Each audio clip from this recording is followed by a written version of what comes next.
What's up, everyone? Welcome back to another review. And the revisit of Friday the 13th takes us to part 6, Jason Lives, written and directed by Tom McLaughlin. Jason Lives is the conclusion of the Tommy Jarvis trilogy and is also the first movie in the Friday the 13th franchise to make Jason into a supernatural character. Now, if you watch the first 5 Friday the 13th movies, they're based somewhat in a grounded reality with some heightened elements to it. But overall, the first 5 movies could realistically take place in real life. Also, I think the misconception is that everyone has is that Jason was always supernatural from the start, in which he wasn't. And if you pay attention to the dialogue in the movies, they say that he survived his drowning by being washed up ashore, and that the reason why he's this hulking menace is because he was living off the land. Not only that, if you actually watch parts 2 and 3, when both Jenny and Chris take him out respectively, Jason is stopped in a way where he could realistically survive, where he could realistically find a way to survive. Now, I know everyone's going to bring up the whole thing about him being hanged in part 3, but here's the deal. This is just science, Yes, if someone like me were to get hanged, I would be dead instantly. But let's say if somebody with like a thick neck and just a thick muscular physique is hanged, it's going to take a while for them to die. They're going to die mostly from asphyxiation and a broken neck. But it's a stretch, but it's not out of the realm of possibility where Jason could survive those. Now in part 4, there's no coming back from that. Like, he's deader than dead. Part 5 even confirmed that he was deader than dead because he's in the ground. But part 6, Tom McLaughlin had the hardest part, and that's trying to resurrect Jason and trying to do it in a way where it's going to be convincing and not silly.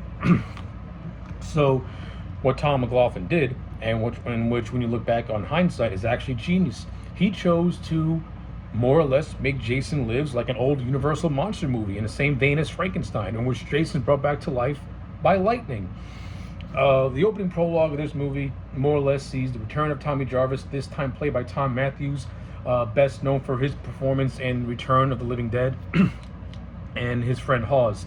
Tommy Jarvis, still struggling with the memories of Jason, wants to go to his gravesite to pretty much kill him off once and for all by burning the corpse, which was an element that was presented in part 5. But when you see in this movie that it was not that he was never cremated, hence why Tommy Jarvis digs up the grave of Jason. Now, of course, in Tommy Jarvis's blind rage, while he's stabbing Jason with like a metal gate, he leaves it in the corpse, which gets struck by lightning, and that lightning bolt is what pops Jason back to life. And that's when Jason goes on his killing spree in a very fun and very gory Friday the 13th movie. What can I say about Jason Lives that has not been said before? This is a fun as hell movie. If Joseph Zito directed the definitive Friday the 13th with final chapter, in which it's just non-stop thrills and scares, Tom McLaughlin made the funnest Friday the 13th movie, in which there are moments where it does not take itself too seriously, but Jason's never presented as a comedy act. He's never presented as the punchline. He is presented as this unstoppable force. And I think McLaughlin found that right balance between self-referential parody and still maintaining the core of what a Friday the 13th movie is, which is a violent slasher that is supposed to be played for dark comedy in a lot of areas. I thought McLaughlin hit a home run with this movie. From a writing standpoint, I think this is one of the best written movies since part 4. It doesn't hurt that McLaughlin also wrote the movie. McLaughlin put like a lot of self-referential elements in this movie, a lot of pop cultural references. like to me, Jason Lives is the quintessential 80s slasher in terms of just having more like this energetic just feel to it. Like, Jason Lives is a movie that actually brings sort of original elements to a Friday the 13th movie. I mean, you have a car chase. The movie has a car chase. No Friday the 13th before this ever had a car chase. This movie had a car chase. That's different. For Friday the 13th, that's different. It had a rock and Alice Cooper heavy metal soundtrack. Now, yes, I know the Friday the 13th movie before this also had pop music in, had licensed music in it, but it didn't have that heavy metal vibe to it. Jason Lives has that heavy metal vibe to it, has that gothic rock, has that goth rock vibe to it. And of course, this is the movie that actually introduced me to Alice Cooper, and when I was 10 years old. Like, this was the first Friday movie I ever owned on tape, and because of this movie, I became a fan of Alice Cooper. Yeah, so a lot of my love for this movie is mostly coming from a nostalgic feel. But even when you watch this movie back again, it's still a hell of a lot of fun. I think the characters in this movie are just as good as they were in Part 4, maybe slightly better than Part 4, but they don't have Corey Feldman and they don't have Crispin Glover, so that's just how it is. But you got Tom Matthews and Tommy Jarvis. I think Tom Matthews is a really fun Tommy Jarvis. He's a good Tommy Jarvis. The movie just completely erases him.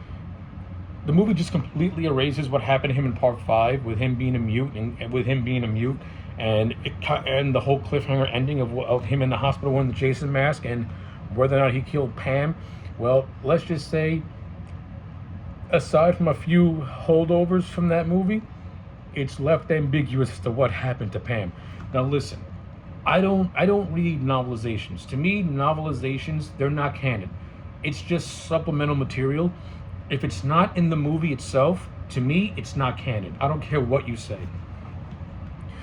A throwaway line, just referencing the end of Part 5 and how Tommy got from that point to this point, as we see him now, would have been nice to hear, so that way I can get an idea as to how in Part 5 he was on the brink of snapping, but in Part 6 his sanity is kept mostly in check. to me that's a big strike to the Tommy Jarvis character, because you did a lot of stuff with him in Part 5 in which he's going through emotional trauma, but in Part 6 it's like nothing ever happened. So it is kind of jarring to see in a way. But that's just my personal feeling on that. But the side characters in this movie, I like the side characters. You got Deputy Cologne, played by Vinny Custafero, and you got David Keegan playing Sheriff Garris. I like these two. I like Sheriff Garris. He's an antagonist towards Tommy, but he's also not an idiot. Like, he's trying to maintain order in this town, and he's pretty much trying to keep the past in the past. And this is done by having Crystal Lake have his name changed to Camp Forest Green as a way to distance itself from that past. And Sheriff Garris is very, very much into keeping that past exactly where it is. He does have slight sympathy for Tommy, but he mostly wants to keep him away from the town and keep him away from everyone, so that way the memory of what happened does not come back. Of course, Sheriff Garris fails at that mission. And of course, Garris's resentment towards Tommy gets raising up more when his daughter Megan starts to fall for Tommy. And I think the romance between Tommy and Megan works for me. I like it. In terms of when Friday the 13th was never known for having romance stories, but when you get one that actually works, and I feel the chemistry, I'm gonna let it creates another dynamic that just makes this movie much more fun. So yeah, no complaints with that whatsoever. You also have Megan's friends. They all play their roles well. One of those characters is named Court. He's actually the real life nephew of John Travolta. That was cool to see. Of course, the character of Sissy, she was okay, and her friend, she was fine too.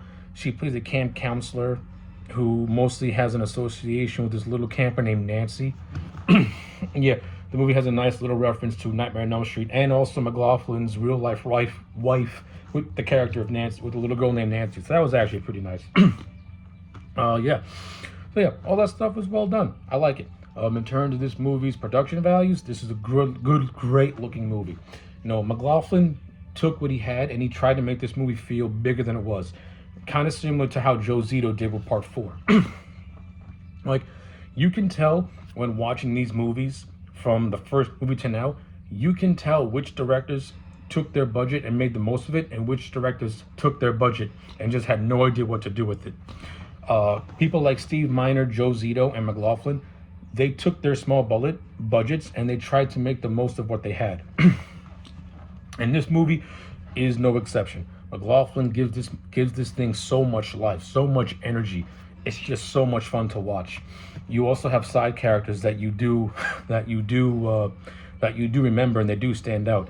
One of my favorites really is Martin, the caretaker, and he does a lot. He has a lot of scenes where he breaks the fourth wall, and it's absolutely hilarious. That's another thing I thought McLaughlin did right, is the fourth wall breaking in this movie. It's done to a point where it doesn't come across as cheesy. It comes across as legitimately funny.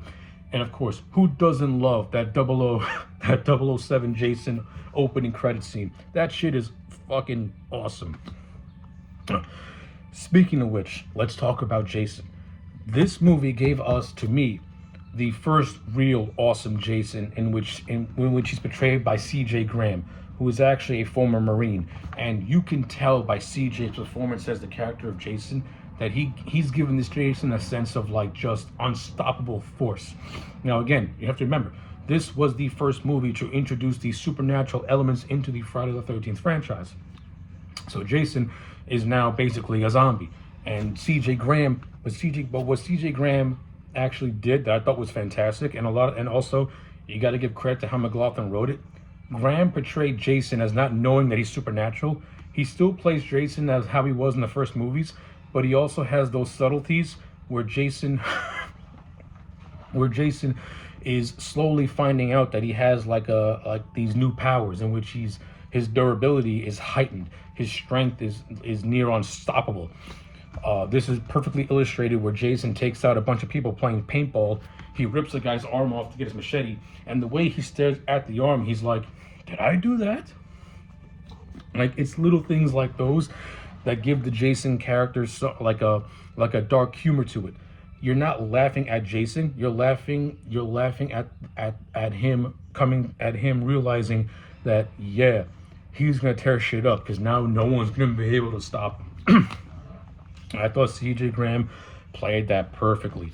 And I also love the moments where he's just like stalking the grounds, where he's just walking, because you can feel that almost militaristic presence that C.J. Graham gives to him. It's very intimidating and very Terminator-esque. This movie came out 2 years after Terminator, so you can see C.J. Graham taking some elements from the Terminator movie in terms of having that machine-like quality that he gives the character, in which he just slowly stalks his prey, and then when he's ready to strike, he strikes. So now, in addition to that, he also plays Jason with some good brutality. Like, the kills in this movie, I thought were really well done. The scenes where he kills Tony Goldwyn, and the scene where he kills Tommy's friend by ripping out his heart, that's gnarly. The scene where he kills Tony Goldwyn and McLaughlin's real life wife, and then when their car gets like destroyed, that was fun. How he dispatches the camp counselors is done in creative ways. He shoves a dagger through one guy's head, puts a girl's face through a wall. He twists off the head of one character. There's this one counselor whose death is shown off screen, but we see the aftermath, and your mind puts together just how vicious he was, because there's blood all over the room. He has one scene where he takes Sheriff Garris, bends him backwards, and breaks his spine. Like, this Jason is completely and utterly vicious. I love it. Now, when you get to the third act and how they finish off Jason in this movie, I mean, it's kind of convoluted and contrived, but to put it simply, since Jason is now an undead being, Tommy Jarvis now has to dig into the occult as a way to stop him. And one of the things that he researches is that in order to stop Jason this time, he has to be buried. He has to go back to the place where he was killed, so that way his soul can finally rest. And that basically means that Jason has to go back into has to be killed in Crystal Lake, the very same place where he allegedly drowned as a boy. So that's what the whole third act more or less builds up to. And it's really all on it's really all on your personal taste as to whether or not you like it or you hate it. To me, it's whatever. I don't hate it nor like it, but it is very thrilling. And I'm not gonna lie, I do like Tommy Jarvis trying to punk out Jason. And when Jason hears the insults, he's like, "This motherfucker." And this is what leads to Tommy, who's already out in the middle of the lake, building himself a wall of fire as a way to keep the two of them contained. Fun fact: this movie was shot in the middle of Georgia in the middle of the winter, and it's supposed to have that summer aesthetic. But there's no way you're going to tell me that you're going to see dead leaves in the middle of the summer. No way, that's not happening. But I do like the fact that the stuff with Jason and Tommy was actually shot at a UCLA swimming pool. Hence, that's how they were able to light the fire in the water. That was actually pretty cool, and the way McLaughlin was able to blend that in with the on location setting of the camp was really well done. More or less, that's how Jason is defeated. He pretty much gets a chain around his neck, boulder. He drowns where he did as a boy, and that's how Tommy's able to finally wrest the demon of Jason once and for all, concluding his story. So yeah, with all that being said, Jason Lives is still a fun as hell movie. Everything about this movie just totally kicks ass. Do I have some nitpicks with it? Yes, I do. Does that take away from this movie as a whole? No, because this movie's still a lot of fun. It's still one of the better Friday movies you're going to get in this franchise. Also, side note, McLaughlin was actually so close to putting in Jason's dad, and I really wish he would have did that. It actually, so in the original script that McLaughlin wrote, Martin the caretaker was actually just specifically supposed to take care of Jason's body, and the ending of the movie was to reveal that he was working with Jason's father Elias the whole time. I would have kept that in because it could have set up something very, very interesting for future movies. Like, Jason's mom is dead, but what about his dad? Like, how evil is his dad, or something to that nature? Unfortunately, when it comes to the movies, we'll never know. If we ever get a Friday the 13th in my lifetime, I hope we do get a chance to finally explore Elias Voorhees and his role in Jason's upbringing in life. But with all that being said, Jason Lives to me is a solid, I'm sorry, this movie is a 10 out of 10. The nitpicks I have, yeah, they're there, but the entire movie is just so much fun. I can't take no points away because I still love this movie, even watching it back. Still brings a lot of excitement to me. And of course, that kick-ass Alice Cooper soundtrack and just the fresh originality that McLaughlin brings to this franchise really gives it a sense of life with punchy dialogue, a fantastic Jason and CJ Graham, and just fun characters and good kills. 10 out of 10 for Jason Lives. Well, those are my thoughts. Let me know yours in the comment sections down below. Like the video and subscribe, and I'll check you back next time for more.